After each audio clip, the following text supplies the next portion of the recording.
Southern Madison County, Northeastern Shelby County, Hancock County, Rush County, Henry County, until 8:15 p.m. Eastern Daylight Time. At 7:24 p.m. Eastern Daylight Time, severe thunderstorms were located along a line extending from 7 miles north of Greenfield near Shelbyville, moving east at 40 miles per hour. This storm has shown consistent weak rotation in central Shelby County. Expected hazards include 60 miles per hour wind gusts and penny-size hail. This is a radar-indicated threat. The following impacts are expected. Expect damage to roofs, siding, and trees. Locations impacted include Shelbyville, Greenfield, Newcastle, Rushville, Fortville, Ingalls, Knighttown, Morristown, Carthage, Spice Land, Shirley, Markville, Kennard, Wilkinson, Merlin, Louisville, Fairland, Milroy, Glenwood, and Strawn.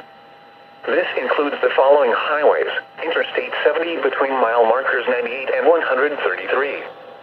Interstate 74 between mile markers 107 and 123. For your protection, move to an interior room on the lowest floor of a building. Repeating, a severe thunderstorm warning has been issued until 8:15 p.m. Eastern Daylight Time for the following counties in Indiana: Hancock, Henry, Madison, Rush, and Shelby.